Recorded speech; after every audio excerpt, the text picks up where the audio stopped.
For 2014, I'm choosing my favorite track from Shovel Knight, called Return to Order, a song aptly named as both the soundtrack and the game itself are a return to form for 2D platformers.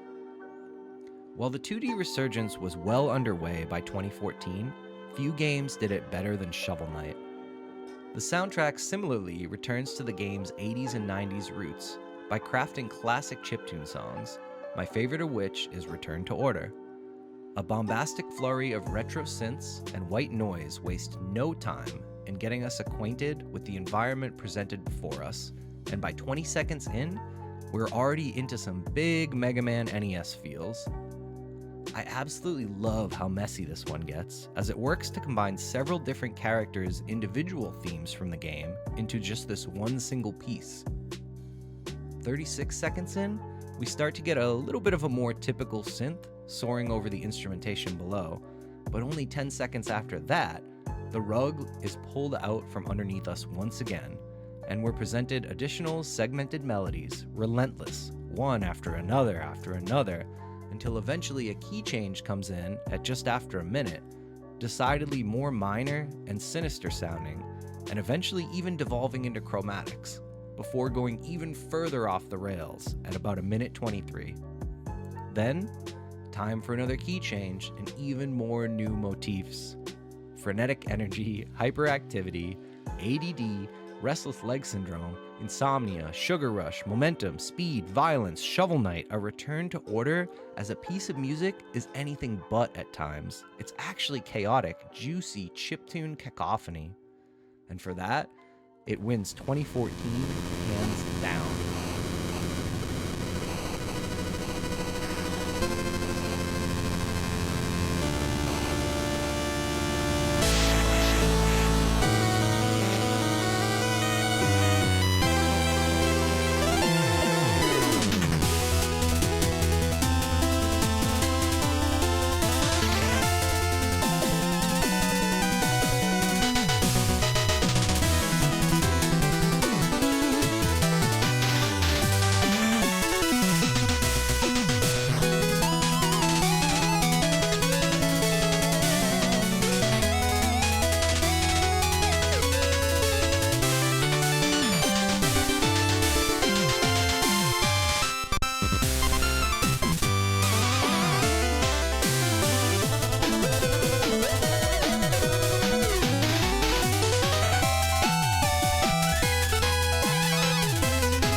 We're still firmly in the chiptune revival era, and I love it. But what's left to say about the Undertale soundtrack that hasn't already been said? I almost went with his theme, which is epic and pretty in its own way, and of course, there's the mega popular Megalovania, but Asgore's theme takes the cake for me, at least today. Ask me tomorrow, I might have a different answer. Either way, Toby Fox did an amazing job on the soundtrack from this game from top to bottom, and the callbacks and reused melodies add so much to the themes present within the game itself.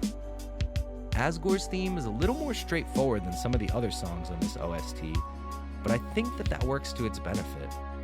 The song launches you right in, with two simple staccato chords serving as the intro that lasts barely 2 seconds. You're off at what feels like 1,000,000 miles an hour, despite the track actually being a mid-range BPM song. First appearing in-game close to the very end, it fits perfectly as a culmination of sorts. It's hostile and destructive sounding, but also regretful and kind of blue too. Sometimes we have tough decisions to make, but listening to Asgore's theme is a no-brainer.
Both Splatoon games released thus far have had excellent soundtracks, but the most recognizable song is probably Splatak from the first game. It feels like it fits the game's identity effortlessly, and its rock-based influences make it a fun one every time you put it on.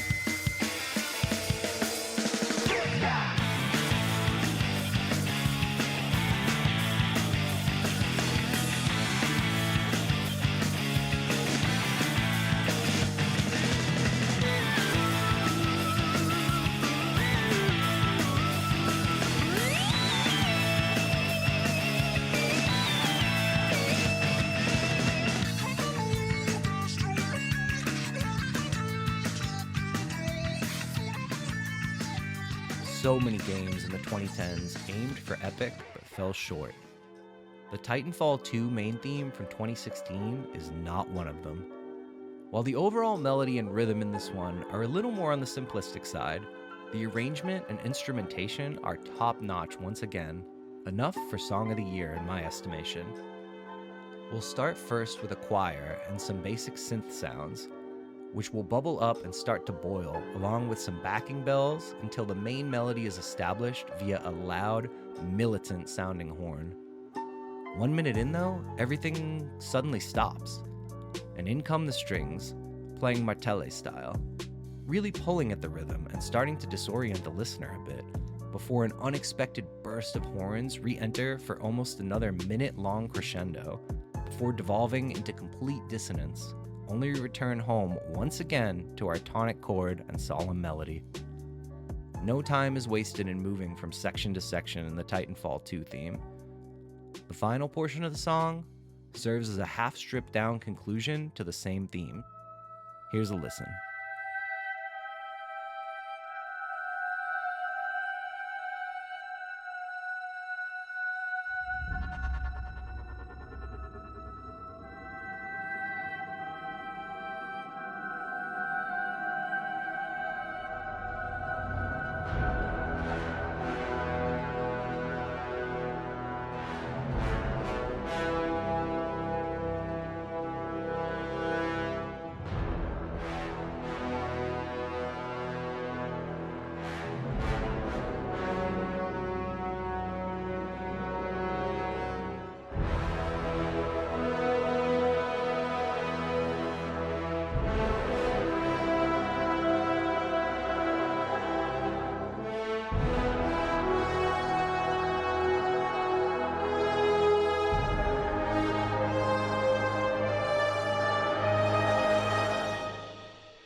There is very little I can say about Your Reality from the game Doki Doki Literature Club without revealing a little too much. If you've never played this game and are somehow not spoiled, I'll just say that it's free on PC, so you have nothing to lose by trying it, except maybe a little sleep. Similarly to Undertale, this song was written by the game's lead developer and Dan Silvato, with a guest appearance on vocals by Jillian Ashcraft. Ashcraft sings the song beautifully in a very simple and straightforward way. Though when looking up details for this video, I found the internet has very little information on this mysterious woman. Very fitting for the character she's singing as in Your Reality. Your assignment today, viewers, will be to listen to the lyrics of this catchy piano-based pop tune. For fear of saying more, I will now close my mouth and let you listen to Your Reality.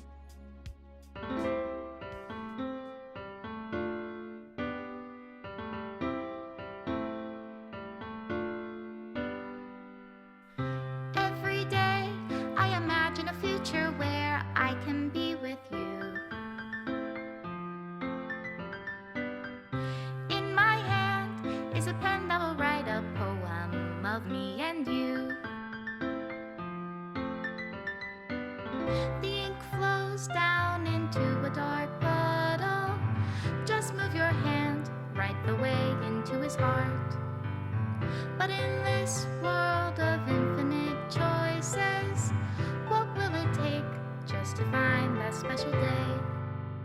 What will it take just to find that special day?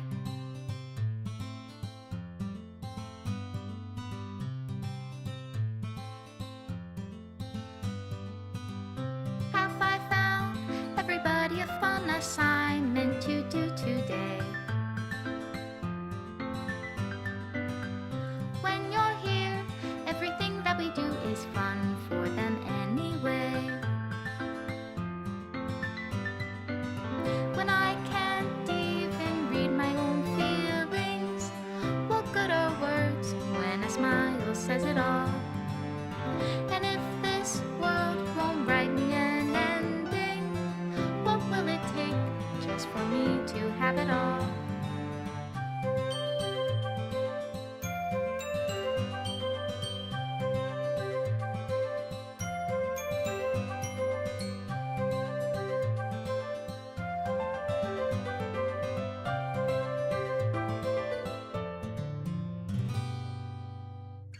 Does my pen only write bitter words for those who are dear to me?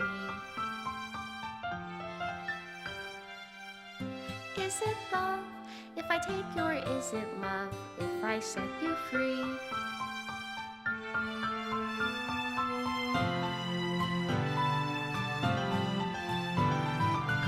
The ink flows down into a dark puddle. How can I write love into reality if I can't hear the sound of your heartbeat? What do you call love in your reality? And in your reality, if I don't know how to love you, I'll leave you be.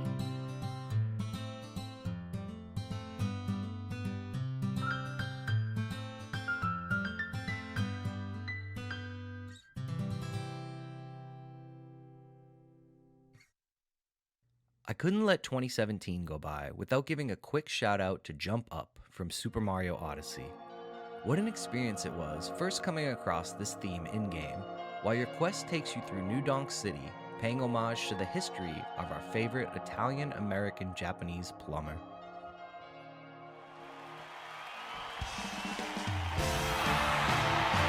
Ladies and gentlemen, welcome to the New Donk City Festival, a celebration of the history of our city. And now, to get things started, her honor, Mayor Pauline.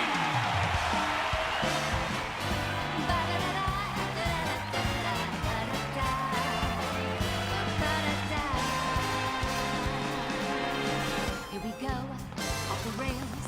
You know it's time to raise our sails. It's freedom like you never knew.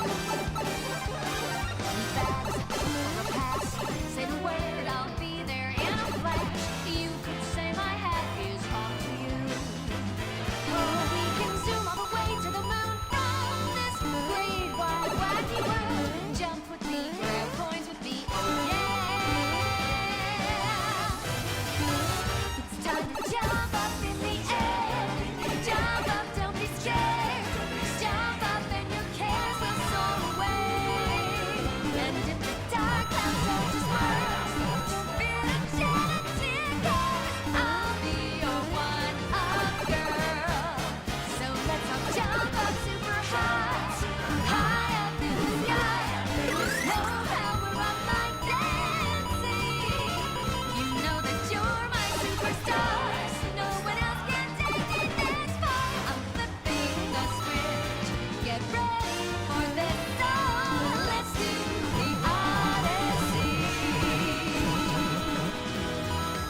Odyssey, yes, Odyssey, Odyssey.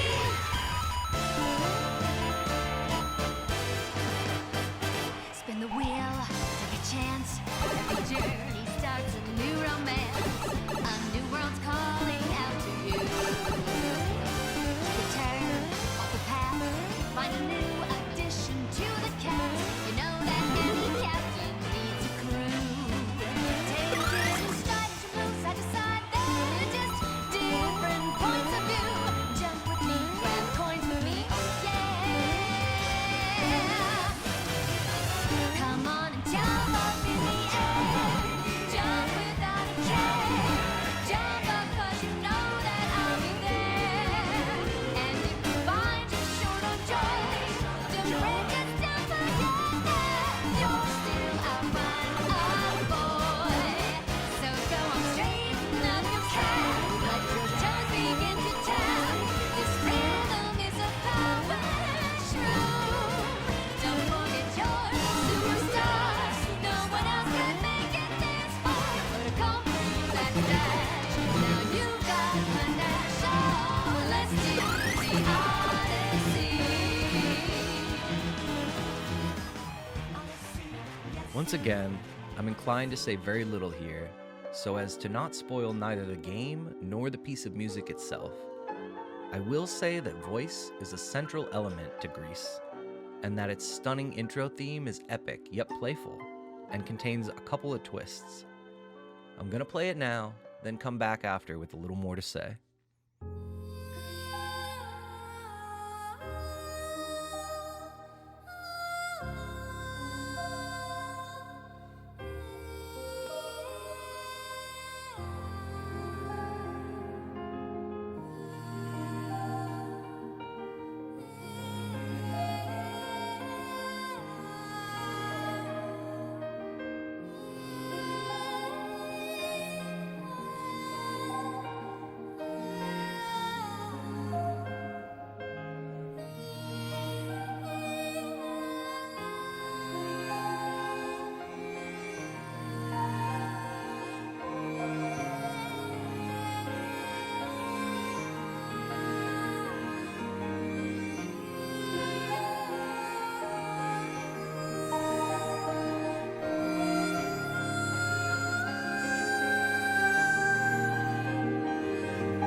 Wow, okay, now that you've heard it, that massive crescendo at exactly 90 seconds in is remarkable. The piece has already falsely started once or twice, so while the buildup isn't necessarily unexpected, it's nevertheless massively effective for me. The drums enter, a church organ swirls arpeggios until fading into the chords, while the second voice joins and pizzicato strings accentuate the mood even further until it comes to an abrupt ending. Bravo. Go play Grease. A divisive game to be sure, but the one thing I hope most of us could agree on is that the Genshin Impact soundtrack is terrific. Bet you didn't ever think you'd watch a video that talks about both Genshin Impact and Gyrus in the same breath before, right? Anyway, my favorite track has to be Kinsei Village, which contains a playful melody bouncing and skipping over a flowing string section. The track changes a bit depending on the time of day, shifting to piano as the sun sets, but never losing any of its initial beauty. It's stupidly pretty for me, one of the best pieces of video game music in the 2010s.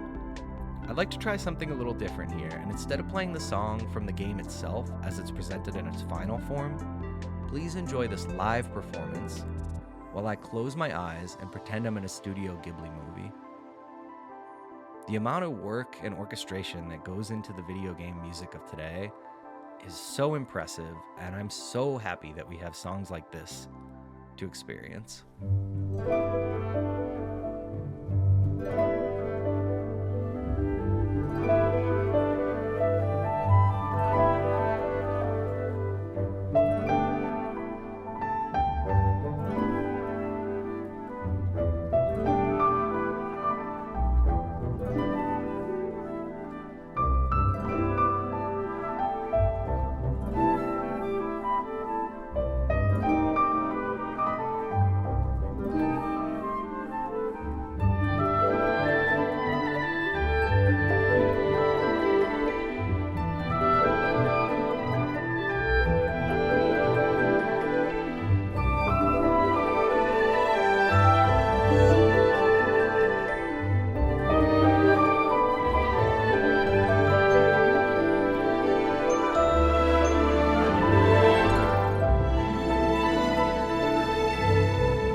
And now for something completely different.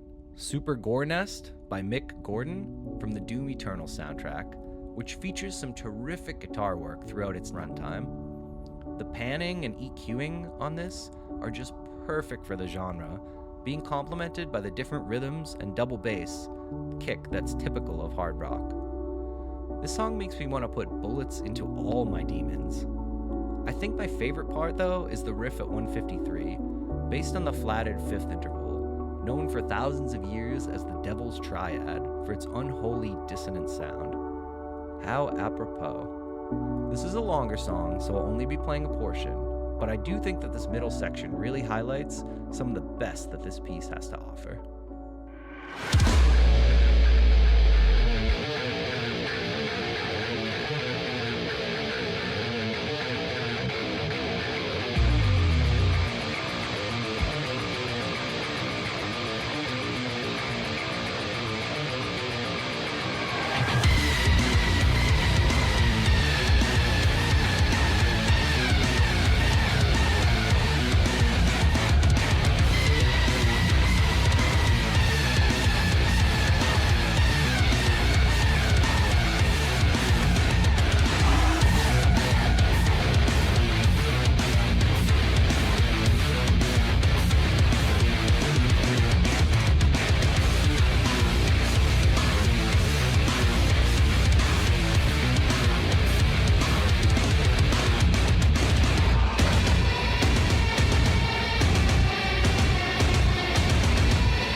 If there's only one overarching progression that this video illustrates when it comes to gaming music, it's that sound design has largely moved on from its initial sine waves and catchy, repetitious, and melody-based pieces of the 80s and 90s to more epic, atmospheric, and grandiose songs that combine classical music with various modern styles and give a true feeling of scale to modern games.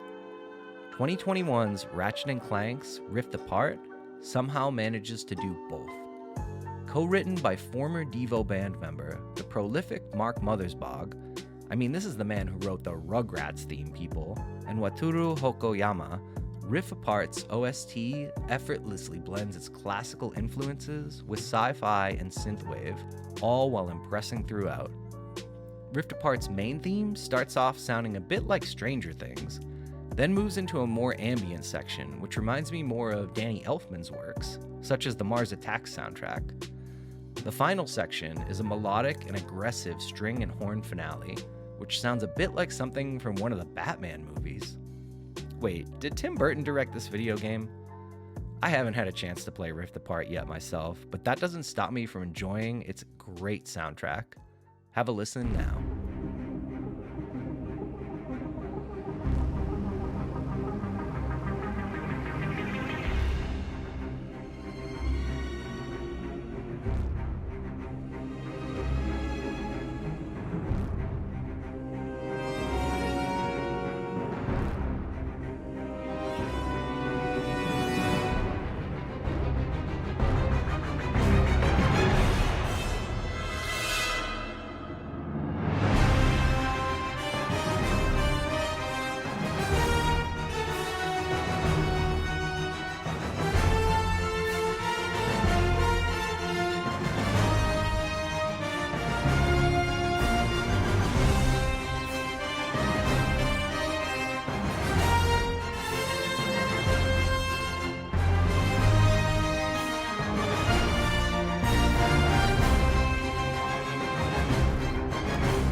that's it. My favorite songs in gaming. One for each year since 1980 to the creation of this video. What are some of your favorites? Did any of them make the list?